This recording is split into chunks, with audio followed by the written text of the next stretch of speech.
वो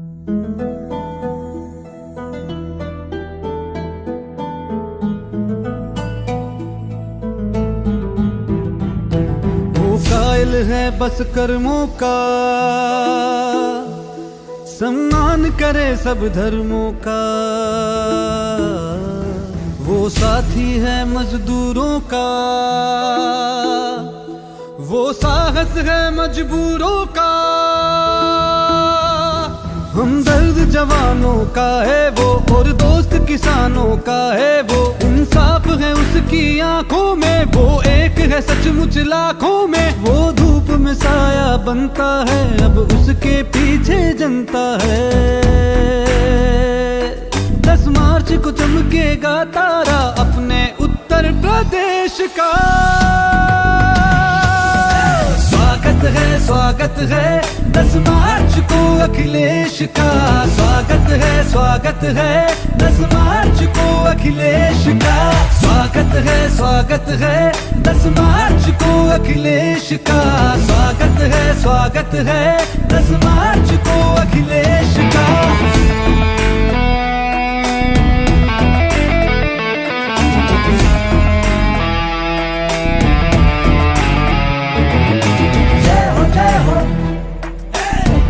जय हो अखिलेश की, जय हो अखिलेश की। अब उसका उजाला बिखरेगा, उसे रोक लगाना मुश्किल है। आंधी से कोई जा कर कह दे, सूरज को बुझाना मुश्किल है। 10 मार्च को चमकेगा तारा अपने उत्तर प्रदेश का। स्वागत है 10 मार्च को अखिलेश का। स्वागत है 10 मार्च को अखिलेश का। स्वागत है 10 मार्च को अखिलेश का। स्वागत है 10 मार्च को अखिलेश का। स्वागत है 10 मार्च को अखिलेश का। स्वागत है 10 मार्च को अखिलेश का। स्वागत है 10 मार्च को अखिलेश का। स्वागत है 10 मार्च को अखिलेश का।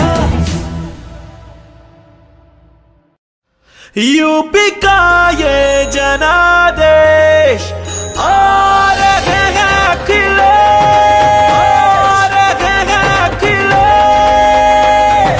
नई हवा है, नई सपा है, नई हवा है।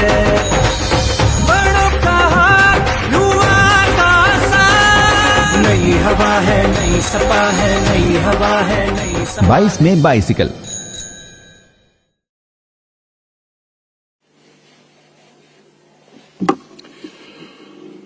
नमस्कार, आदाब, स्वागतम, शुभ स्वागतम, खैर मकदम, इस्तकबाल आप सभी लोगों का हमारी वर्चुअल रैली में। और जितने लोग यहां पर भी मौजूद हैं, आपका भी बहुत बहुत स्वागत वर्चुअल रैली में। जैसा कि आप जानते हैं कि हमारी वर्चुअल रैली जो है ये ऑनलाइन लोग देखते हैं और लोग हमसे जुड़े रहते हैं ऑनलाइन। हमारे पार्टी के जितने भी पेज हैं, ऑफिशियल पेज हैं, सब पे जुड़े रहते हैं। और समाजवादी पार्टी के जो यूट्यूब चैनल है उस पे भी रहते हैं, हमारे साथ फेसबुक पेज पे भी रहते हैं, बाइसिकल टीवी पे रहते हैं। और सब पे हमें लाखों लोग जुड़ना शुरू हो जाते हैं जैसे ही आप लोग को पता लगता है कि हमारी वर्चुअल रैली होने जा रही है। तो वक्तागण आते हैं, अपनी बात रखते हैं, आप उनके विचारों को सुनते हैं, आप उनकी बात को सुनते हैं, हमारी विचारधारा को वो और आगे बढ़ाते हैं और आप उनकी बात से सहमत होते हैं, सुनते हैं। तो आज इसी कड़ी में एक और महान शख्सियत हमारे बीच यहां मौजूद है, लेकिन इससे पहले कि हम उनका परिचय आपको दें और उनको बुलाएं, उससे पहले क्योंकि आज का दिन जो है वो बड़ा खास है। जितने लोग हमें देख रहे हैं, जितने लाखों लोग हमसे जुड़ रहे हैं, आप सबको गणतंत्र दिवस की हार्दिक शुभकामनाएं, बहुत बहुत शुभकामनाएं। आज हमारे देश का बहुत खास दिन है। आज खास दिन है, जोर से बताइए जब पूछें। जी जी जी। तो आज बहुत खास दिन है। आज तिरंगे की बात हम करेंगे आपसे, क्योंकि शुरुआत करेंगे, आज दिन खास है, इसलिए आज की वर्चुअल रैली जो है हम समर्पित करते हैं अपने देश को।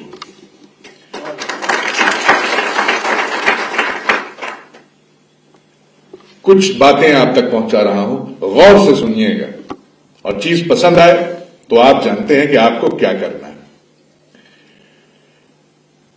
लेकर तिरंगा हाथ में आगे ही बढ़ेंगे, लेकर तिरंगा हाथ में आगे ही बढ़ेंगे। हम एक थे, हम एक हैं, हम एक रहेंगे। हर रंग के फूल हैं यहां, गुलशन ये हमारा गुलशन है ये। हर रंग के फूल हैं यहां, हिंदू भी हैं, मुस्लिम भी हैं, सिख भी हैं, ईसाई भी हैं। जो लोग आज बांटने की कोशिश कर रहे हैं, बहुत से लोग हैं ना कि जो बांटने की कोशिश करते हैं, दीवार खड़ी करने की कोशिश करते हैं, ये पंक्तियां उन तक पहुंचाने की कोशिश कर रहा हूं। हर रंग के फूल हैं यहां, गुलशन ये हमारा, इसको लहू से सींच के हमने है संवारा। है हमको शहीदों की कसम इसको बचाना, है हमको शहीदों की कसम इसको बचाना। लुट जाए न फिर से कहीं अनमोल खजाना, राहे वतन में बढ़ते कदम रुक न सकेंगे। हम एक थे, हम एक हैं, हम एक रहेंगे। सब हो सुखी, सब एक हो, वेदों ने पुकारा। किसने पुकारा? किसने? सब हो सुखी, सब एक हो, वेदों ने पुकारा। ऋषियों ने कहा धर्म अहिंसा ही हमारा, ऋषियों ने कहा धर्म अहिंसा ही हमारा। नानक, रसूल, ईसा का पैगाम भी यही। नानक, रसूल, ईसा का पैगाम भी यही। नफरत बुराई से करो, इंसान से नहीं। इंसानियत पे जुल्म सितम हम न सहेंगे। हम एक थे, हम एक हैं, हम। तुलसी का है उपवन, यही गालिब की है धरती। हमें इस वक्त अगर जो लोग बैठे हैं दूर, वो भी सुन रहे हैं, तो इस पे अमल करें, क्योंकि जो वादा वो करते हैं उसको पूरा वो नहीं करते। तो हमारा देश है क्या, देश की संस्कृति क्या है, देश की तहजीब क्या है, ये हिंदुस्तान जो है मोहब्बतों का एक बगीचा है। समझें कि यहां है क्या।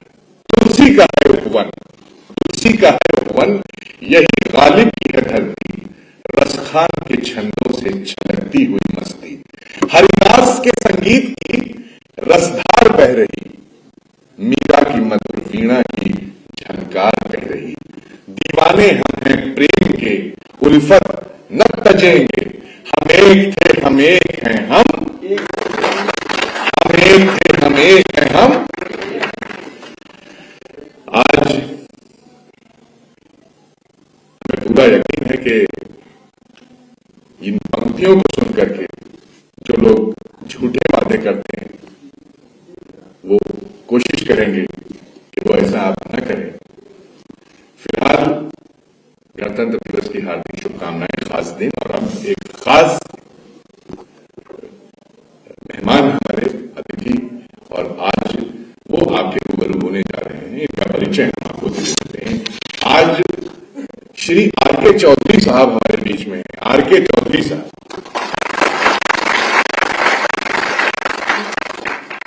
और आर.के. चौधरी साहब हमारी समाजवादी पार्टी के वरिष्ठ नेता हैं और पूर्व मंत्री रह चुके हैं।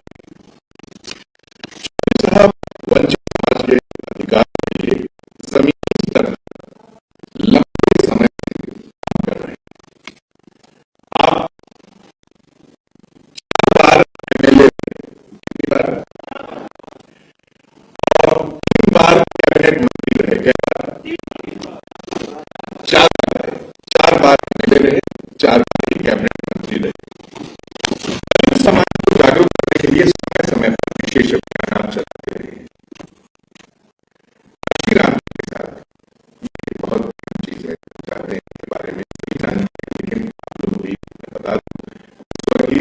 मीनाक्षी जी के साथ शुरुआत से ही अपने राजनीतिक सफर की शुरुआत से ही आप जुड़े रहे और उनके साथ चलते रहे।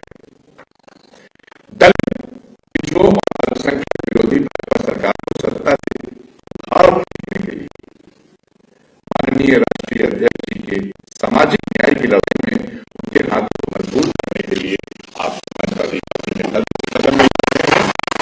और अब हम गुजारिश करते हैं आज चौधरी साहब से कि आज वर्चुअल रैली में आपको सुनने के लिए जो बेकरार हैं वो सुनना चाहते हैं, आपको, आपके विचारों को, आपकी सोच को, आपके जहन में क्या है वो सारी चीज जानना चाहते हैं। हम बड़े आदर अदब के साथ आपको यहाँ पर आमंत्रित देते हैं। श्री आर.के. चौधरी साहब जोरदार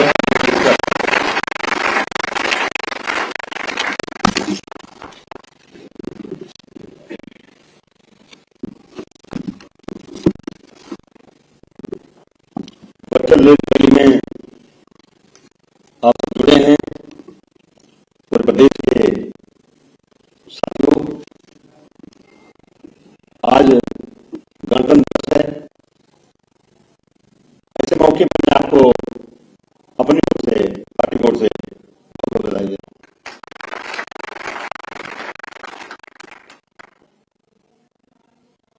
आज के दिन 1950 में बाबा साहब डॉक्टर अम्बेडकर बनाया हुआ लागू हुआ।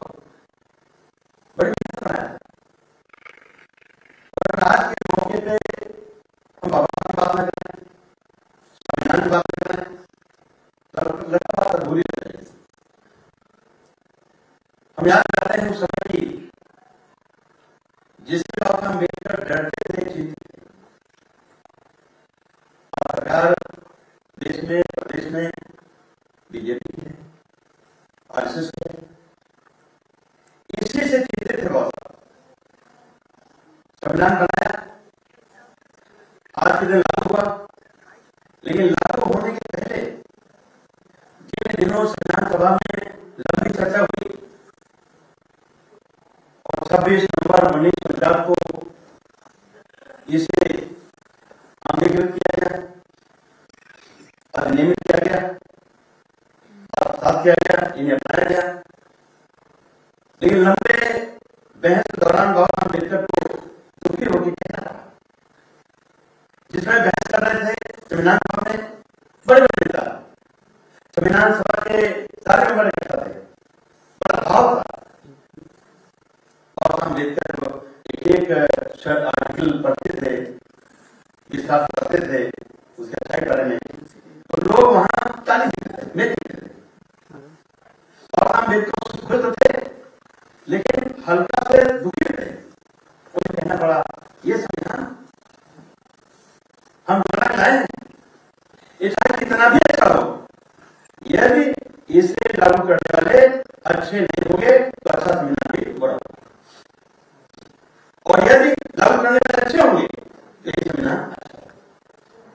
बाबा ने कहा, आखिर ऐसे मौके पर बाबा अम्बेडकर ने कहा, दरअसल जिन दिनों बाबा साहब डॉक्टर अम्बेडकर संविधान की रचना करने में रात दिन लगे थे, उन्हीं दिनों आरएसएस उस समय के सरसंघ चालक एमएस विभाकर बाबा साहब डॉक्टर अम्बेडकर के विचारों की गली गली निंदा करने लगे। विचार क्या थे कि ये देश तो राजे रंगारों का है, उन्होंने ऊंच नीच भेदभाव बनाने वालों का है, कैसे चलेगा? देश आजाद हो गया, इसका अपना कानून होना चाहिए, अपना संविधान होना चाहिए।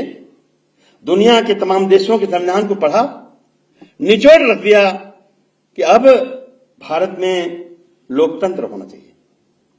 अगड़ा हो, पिछड़ा हो, दलित हो, मुसलमान हो, कोई भी हो, हर जाति, हर धर्म के लोगों को आगे बढ़ के बराबरी और इंसानी जिंदगी जीने का मौका मिल सके। प्रेमबल में लिखा, संविधान के प्रस्तावना में लिखा, हम भारत के लोग इस संविधान को इस संकल्प साथ अपनाते हैं कि आने वाले दिनों में एक नया भारत बनेगा, एक नया समाज बनेगा, एक नया राष्ट्र बनेगा, जिसमें हर नागरिक को समता, स्वतंत्रता, बंधुत्व और न्याय का जीवन जीने का मौका मिलेगा। तो आरएसएस इतनी चिढ़ता था कि बाप रे बाप, हमारे पुरखों ने गैर बराबरी बनाया, अब डॉक्टर अम्बेडकर इसको बराबर कर देंगे। अब आज तो बाबा साहब अम्बेडकर की चिंता सामने आ गई। उससे आरएसएस की सरकार, बाबा सरकार। और आपने देखा होगा कि जब से यह सरकार बनी है, चाहे केंद्र की चाहे प्रदेश की, दनादन दनादन दनादन संविधान की मूल मंशा के खिलाफ फैसले होते जा रहे हैं। ये देश सबका है, हर जाति हर धर्म का है, लेकिन ज्यादा संख्या है इस देश में जो लुटे हैं, पीटे हैं, कमजोर हैं, लाचार हैं, पिछड़े हैं और पिछाड़े हैं, जिन्हें हम दलित कहते हैं, ये दबाए गए। जिन्हें पिछड़े कहते हैं, इन्हें पिछाड़ा गया। ताकत की कुर्सियों से जिस कौम को महरूम कर दीजिए, हटा दीजिए। ताकत कुर्सियों को लंबे समय तक जिस कौम को बैठने न दीजिए, शासन प्रशासन में उन्हें जगह न दीजिए, वो कौम पिछड़ जाएगी। और यही कारण है इस देश चाहे दलित हो चाहे पिछड़े हो, उनको मिलाकर पिछड़ा वर्ग बना है, बड़ी आबादी। इन्हें तो इस देश में पढ़ने का भी अधिकार नहीं था। बाबा साहब अम्बेडकर जैसे महापुरुषों संघर्ष से अब तो पढ़ के मार्शल बन के पढ़ाने लगे। इस देश में इस बहुजन समाज को, दलितों को, पिछड़ों को मार खाने के बाद इनके ऊपर सुनने वाला नहीं था। अब तो ये बाबा साहब अम्बेडकर के संविधान का फायदा उठा के ये समाज के लोग पढ़ के दरोगा होके, पुलिस कप्तान होके, डीएम होके, एसपी होके, एमएलए होके, एमपी होके, मंत्री होके, मुख्यमंत्री होके सुनने वाली कुर्सी खुद बैठने लगे। इतना बड़ा बदलाव, ये बदलाव हो जाएगा डॉक्टर अम्बेडकर बनाए संविधान से। आरएसएस बहुत दुखी था और तिकड़म लगाता था। आज तो उसी आरएसएस सरकार है। और आपने देखा होगा दनादन दनादन दनादन जिस आरक्षण से दलित और पिछड़े आगे बढ़ रहे थे, उस पर रोक लगाना शुरू कर दिया।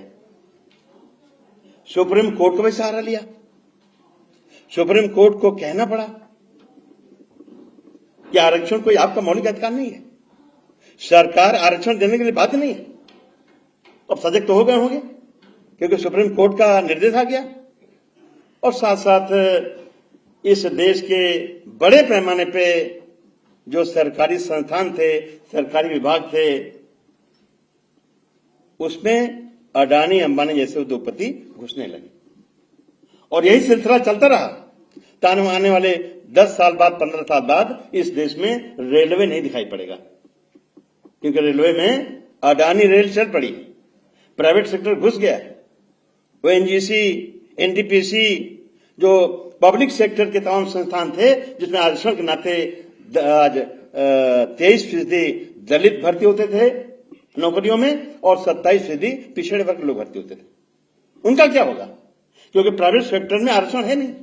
और अगर यही सिलसिला बीजेपी की, भगवा सरकार की अगर चलती रही 10 साल तक, 15 साल तक, तो निश्चित तौर पे दलित और पिछड़े दूरबीन से भी सरकारी कुर्सियों पे नहीं दिखाई पड़ेंगे। तो खतरा है, संविधान को खतरा है, लोकतंत्र को खतरा है, देश को खतरा है। अगर इस देश को बनाने में अगड़े भी, पिछड़े भी, दलित भी, मुसलमान भी, हर कोई लग जाएगा तो दुनिया कोई देश से लड़ नहीं पाएगा। लेकिन अगर आप पिछड़ों को, दलितों को आप मुख्य धारा में लाने से रोक देंगे तो अकेले बड़े लोग कैसे लड़ेंगे? लड़ पाएंगे? हो सकता है देश फिर से गुलाम हो जाए। इसलिए साथियों, ये चिंता की बात है और इस चिंता को दूर करने के लिए हमें कमर कसना होगा। यकीन करिए,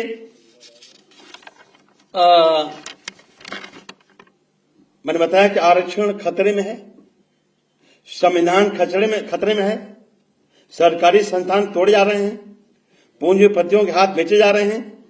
दिल्ली का लाल किला प्राइवेट सेक्टर को मेंटेनेंस के लिए दे दिया।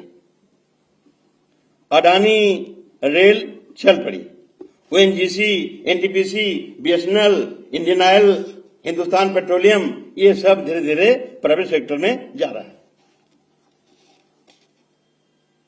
भाजपा सरकार चाहे यूपी को हो चाहे केंद्र की सरकार हो, सिर्फ हिंदू मुसलमान, हिंदू मुसलमान, हिंदू मुसलमान, यही माहौल बनाए रखती है।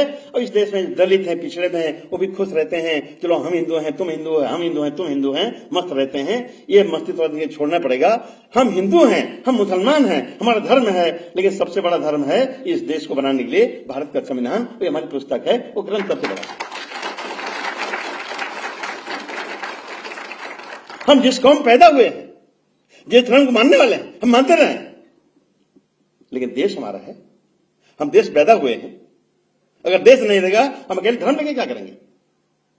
इसलिए हम हिंदू हैं, हम मुसलमान हैं, हम सिख हैं, हम ईसाई हैं, हम अगड़े हैं, हम पिछड़े हैं, हमें मिलके भारत के संविधान को मानना पड़ेगा और भारत के लिए काम करना पड़ेगा। जिसे बाबा साहब डॉक्टर अम्बेडकर की चाहत के हिसाब से इस देश के अगड़े बहुत आगे बढ़े हैं, ये अच्छी बात है, लेकिन जो लुटे हैं, पिटे हैं, कमजोर हैं, लाचार हैं, पिछड़े हैं, पिछाड़े गए हैं, उनको भी आगे बढ़ने का मौका मिले, जिससे ये देश आज नहीं तो कल दुनिया के तमाम तरक्की से देशों की तुलना में बहुत आगे बढ़ जाए। इस काम को अगर कोई कर पाएगा तो हम तो चेले रहे हैं मानवेंद्र कातरान जी के, उनका सपना था, आज हमारे बीच नहीं है।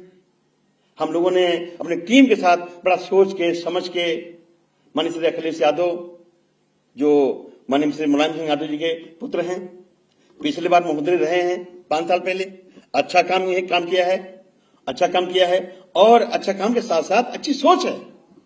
हम पूछना चाहेंगे कि देश में न जाने कितना नेता है, शालीनता के मामले में, व्यवहार कुशलता के मामले में क्या किसी पार्टी के पास माननीय श्री अखिलेश यादव जैसा नेता कोई है? हम बाबा साहब डॉक्टर अम्बेडकर मानने वाले हैं, हम डॉक्टर लोहिया को मानने वाले हैं। बाबा साहब डॉक्टर अम्बेडकर, डॉक्टर लोहिया भारत में भी पढ़े, विदेश में भी पढ़े। माननीय अखिलेश यादव भारत में भी पढ़े, विदेश में भी पढ़े। ऐसा नेता किसी और पार्टी के पास है? बड़ी लंबी जिंदगी है, बड़ा लंबा जीवन है।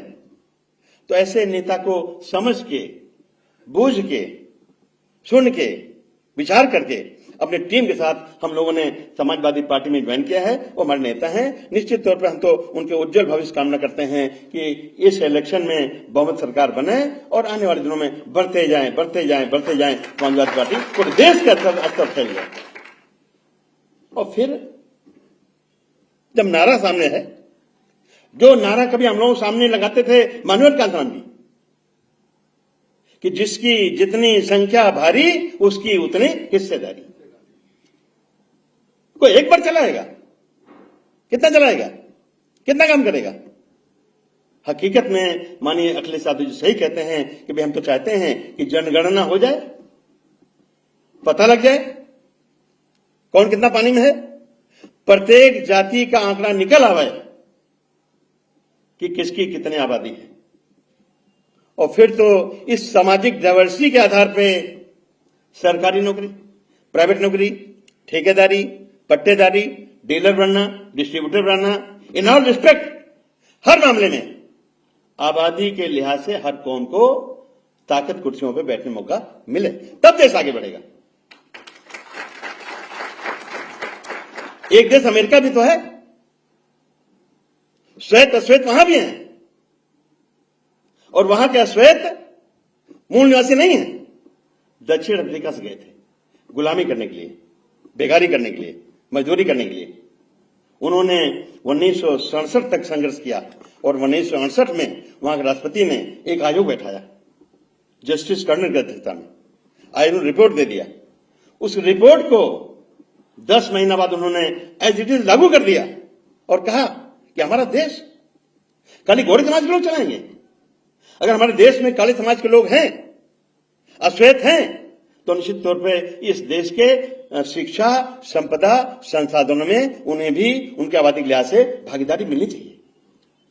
और आज इतना आगे बढ़ गए हैं अमेरिका के अश्वेत उद्योगपति कि भारत में 3 बड़े उद्योगपति जब से अपना कल कारखाना फैक्ट्री लगाए हैं, जितना पैसा कमाए होंगे उसका एक हिस्सा लेते हैं अपने परिवार चलाने के लिए, अपना खर्चा लेते हैं। उसे अगर जोड़ लिया जाए तो जितना कुल पैसा बनता है अब तक का, उससे कहीं अधिक पैसा अब अमेरिका के अश्वेत उद्योगपति इतना आगे बढ़ गए हैं, अगर टोटल कर लिया जाए तो भारत के 3 बड़े उद्योगपतियों की तुलना में बहुत ज्यादा है।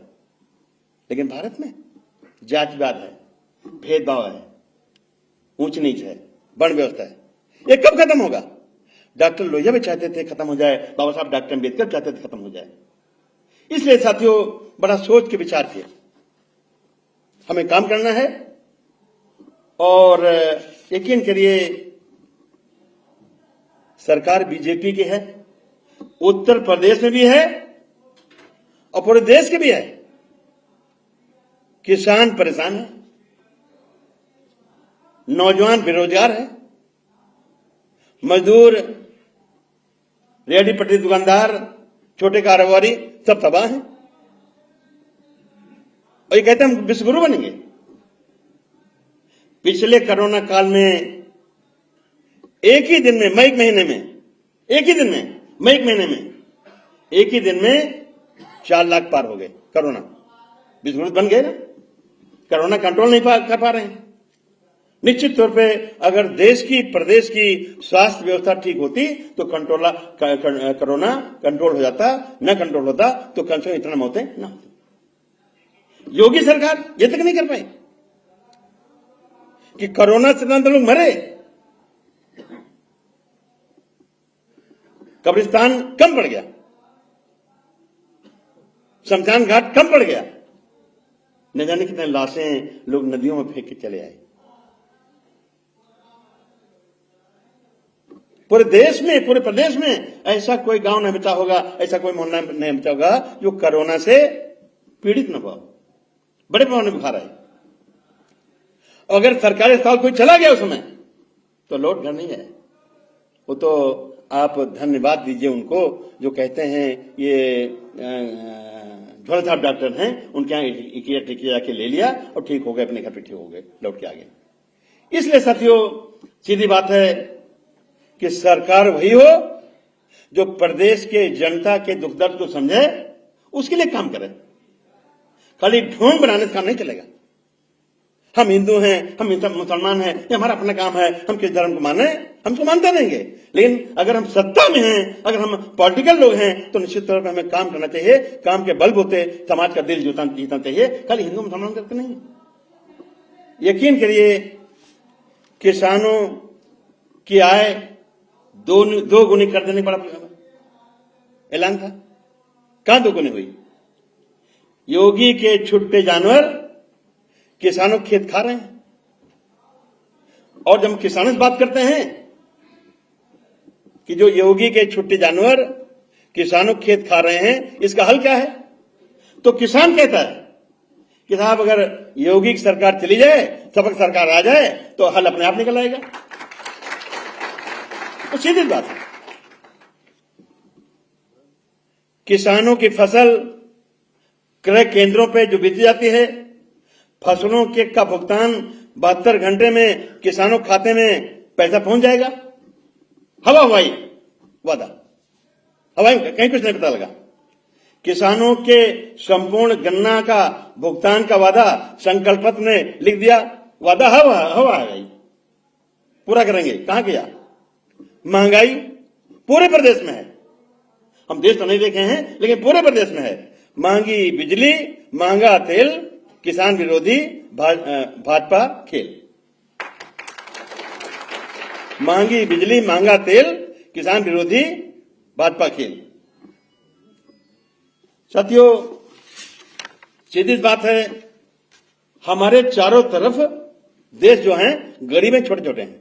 नेपाल छोटा देश है, बांग्लादेश छोटा देश है, श्रीलंका छोटा देश है, पाकिस्तान छोटा देश है। डीजल पेट्रोल हमसे वहां सस्ता है और भारत में महंगा है। और हमारे नेता लगे हैं क्या? हमारे नेता, देश के नेता क्या लगे हैं? विश्वगुरु बनने में। यानी महंगाई के मामले में विश्वगुरु बन गए वो। यूरिया खाद अभी 266 रुपया 266.5 रुपया था, 266.5 रुपया था, वो बढ़ के 400-500 तो हो गई। और यूरिया पहले होती थी एक बोरी में 50 किलो, 5 किलो कम कर दिया। बाहर से भी निकाल दिया, अंदर से भी निकाल लिया। देश की सरकार ने, भगवत सरकार ने 3 कृषि बिल बनाया। किसान आंदोलित हो गए। भाई क्यों ऐसा है? जब किसानों को फ्री होकर काम नहीं करने देंगे, किसानी उनसे छीन के इस देश के उद्योगपतियों को देंगे वो ठेके पे करेगा, व्यापार करेगा, तो निश्चित तौर पर किसान तो आंदोलित हो जाएगा। ये दुनिया में कहीं नहीं हुआ कि पूरे देश का किसान 1 साल से आंदोलित हुआ, ये कभी नहीं हुआ। 1 साल तक आंदोलित रहा, चक्का जाम कर दिया। जब तीनों कृषि कानून वापस ले लिया तो किसानों ने अपना हड़ताल खत्म तो कर दिया, धरना खत्म तो कर दिया, लेकिन जब मोदी जी चले गए पंजाब तो किसान तो गर्म है ना, ठंडा नहीं हुआ, रास्ता रोक दिया। किसी प्रधानमंत्री का रास्ता न पहले कभी रोका गया था न बाद में रोका जाएगा। पहली बार है कि भाजपा सरकार का, ये केंद्र सरकार का प्रधानमंत्री, उसका रास्ता किसानों ने रोक दिया। और नारा क्या है? बरसों से जो हो न सका 5 साल में कर दिखाया। हकीकत है भाई, किसानों ने किसी प्रधानमंत्री का रास्ता अब तक नहीं रोका था, लेकिन जो अब तक नहीं हुआ वो किसानों ने भारत में कर दिखाया।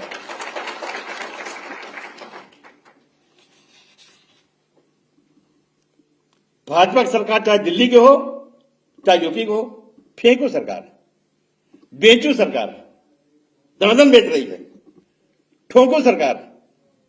हद हो गई यार। ऐसे बाबा को तो निश्चित तौर पे या तो जेल में होना चाहिए या अपने मठ में होना चाहिए।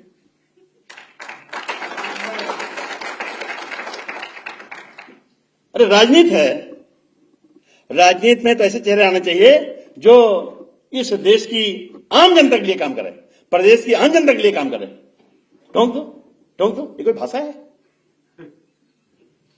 योगी कितना पढ़े हैं मैंने सर्टिफिकेट नहीं देखा है, लेकिन मैं तो पढ़ा लिखा आदमी हूं, और जहां पे बड़ी बड़ी बात जाके कहते हैं उस अयोध्या में रहने वाला हूं, वहीं पढ़ा हूं, पढ़ लिख के तैयार किया हूं। लेकिन निश्चित तौर पर हमारा चैलेंज है कि योगी मन लगा के नहीं पढ़े होंगे।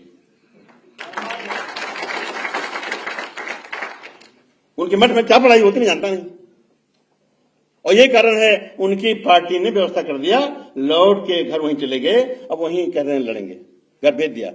अब अगर एक बार घर लौट गए तो लौट गए, और सरकार समाजवादी पार्टी की आने वाली है, ये पक्का है।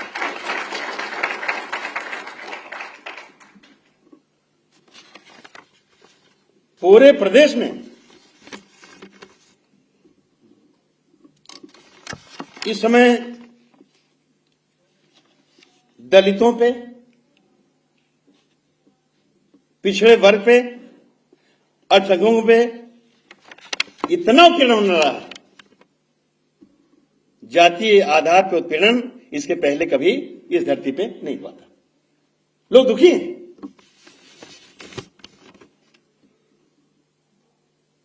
ऐसे ऐसे कारनामे कर डाले योगी सरकार ने। कभी सुनने तो आप ताज्जुब मानेंगे, यहां तो ऐसे लोग बैठे हैं जिनको मैं जानता भी हूं, और सामने बड़े पैमाने पे लोग इसको देख रहे हैं इस वर्चुअल रैली में हमको। जैसे यहीं पे लखनऊ में थाना गोसाईगंज है, ना ऐसी घटना पहले हुई ना आगे संभावना है। लखनऊ में थाना गोसाईगंज है, वर्दीधारी पुलिस 2019 में ओमेक्स रेजिडेंसी कोयला व्यापारी के घर में डकैती डाल दी,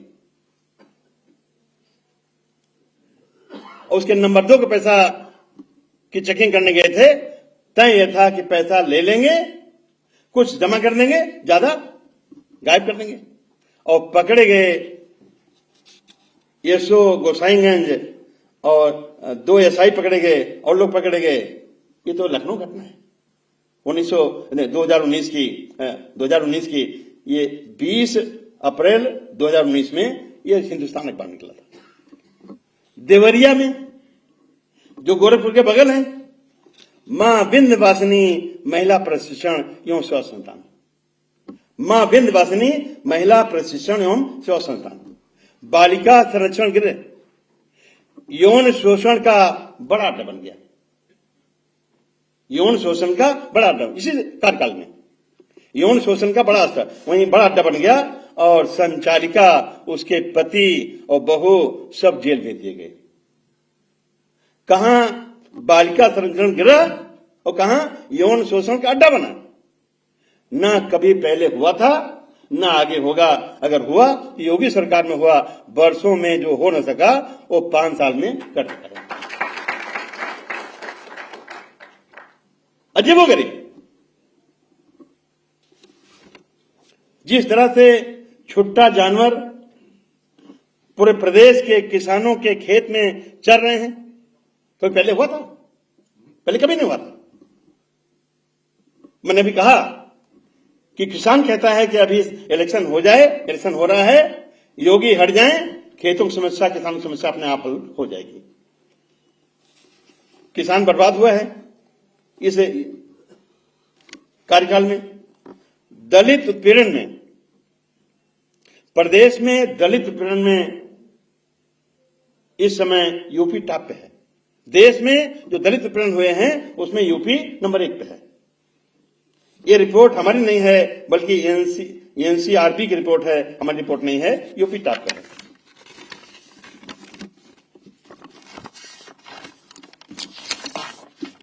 साथियों,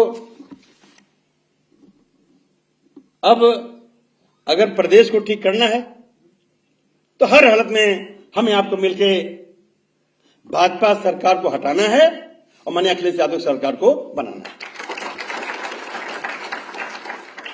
सपा सरकार बनते ही 300 यूनिट बिजली मुफ्त दी जाएगी, ये माननीय अखिलेश यादव जी घोषणा कर चुके हैं। किसानों के सिंचाई के लिए बिजली मुफ्त दी जाएगी, ये घोषणा हो चुकी है। पुरानी पेंशन योजना जो सरकार ने बंद कर दिया था, पुरानी पेंशन योजना को शुरू कर दिया जाएगा। यश भारती सम्मान फिर शुरू कर दिया जाएगा। नगर स्तर पर अपने क्षेत्रों में बड़ा काम करने वालों को नगर भारती सम्मान से सम्मानित किया जाएगा। सरकार बन जाए, ये नया काम है। नौजवानों को, प्रदेश के नौजवानों को लैपटॉप दिया जाएगा। प्रत्येक फसल के लिए किसानों द्वारा उपजाए गए प्रत्येक फसल के लिए एमएसपी प्रदान की जाएगी।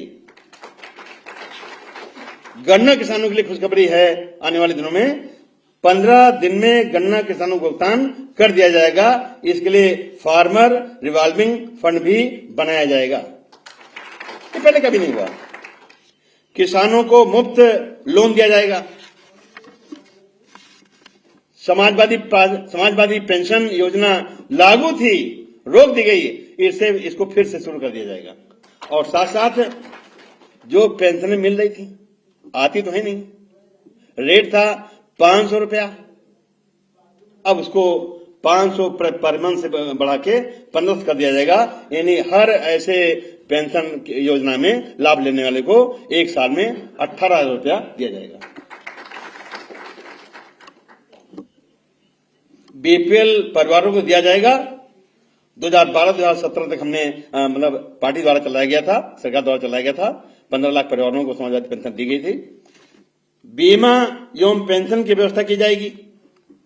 सपा सरकार बनने पे किसान आंदोलन में शहीद हुए किसानों के परिवार को 25-25 लाख रुपया की आर्थिक मदद और उनके सम्मान में किसान स्मारक बनाया जाएगा।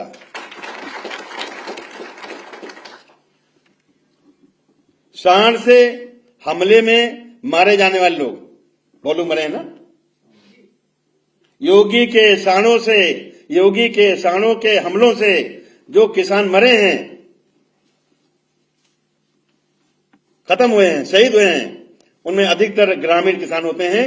उनके परिवारों को भी 5 लाख रुपए की आर्थिक मदद दी जाएगी। समाजवादी पार्टी का आईटी रोजगार क्षेत्र में पहला संकल्प है, आईटी सेक्टर में 22 लाख रोजगार देने की व्यवस्था की जाएगी। ये 22 लाख आईटी सेक्टर की है। इसके अलावा पुलिस में भर्ती, पीडब्ल्यूडी में भर्ती, बिजली विभाग भर्ती, जो और स्टेट लेवल के सरकारी विभाग हैं उसमें भर्ती स्पीड पकड़ लेगी। भर्ती दी जाए, नौजवानों को पूरा महसूस होगा कि हाँ कोई सरकार आई है, माननीय अखिलेश यादव सरकार आई है, कि हर क्षेत्र में हमें भागीदारी मिलने का मौका मिला है, नौकरी मिलने का मौका है, शायद ही कोई बेरोजगार रह जाए। साथियों, निश्चित तौर पे इस समय पूरा प्रदेश चुनाव के माहौल में है। कोरोना काल है, हम देहात में जाके आपके बीच आके बड़ी बड़ी रैली नहीं कर सकते, चुनाव आयोग ने अलाउ नहीं किया है, लेकिन अपील करने आए हैं आपके सामने कि भाई चुनाव होगा, समाजवादी पार्टी चुनाव मैदान में है, लेकिन हमारे साथ पार्टी के साथ साथ कुछ एलाइज भी हैं, गठबंधन हुआ है, उनके टिकट पे भी लोग लड़ रहे हैं। हम तो अपील करेंगे, आपसे अनुरोध करेंगे, अपील करेंगे कि भाई जब भी आपके क्षेत्र में चुनाव हो रहा है, आप सहयोग करिए और इंतजार करिए। आपके सहयोग से, आपके वोट से समाजवादी पार्टी के एमएलए बनेंगे।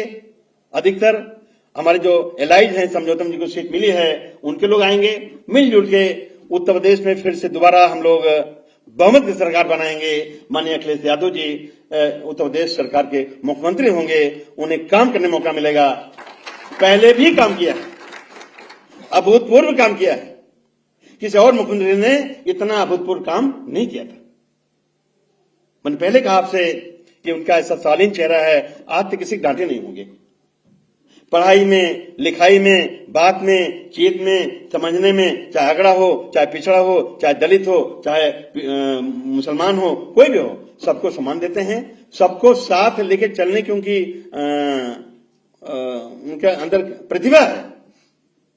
वही उत्तर प्रदेश में अद्वितीय काम कर सकते हैं और भविष्य में वही इस देश के नेता होंगे। हमें लगता है अगर बीजेपी सरकार का कोई विकल्प पूरे देश के स्तर पे बना सकता है तो माननीय अखिलेश यादव बना सकते हैं, समाजवादी पार्टी बना सकते हैं, और कोई नहीं बना सकता।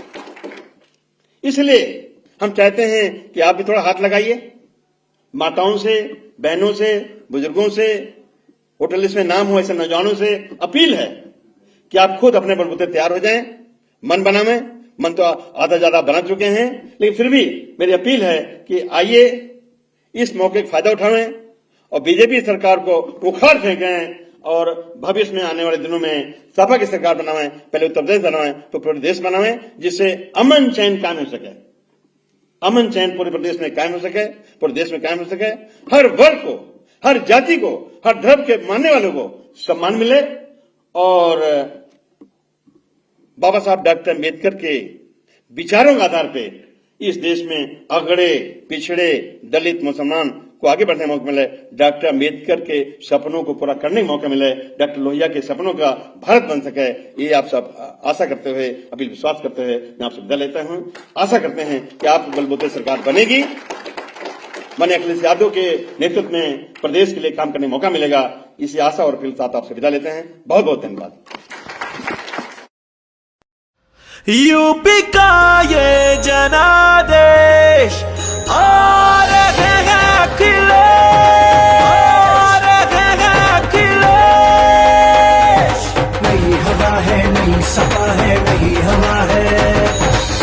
बड़ों का हाथ, युवा का साथ। नई हवा है, नई सपा है, नई हवा है, नई सपा। 22 में बाइसिकल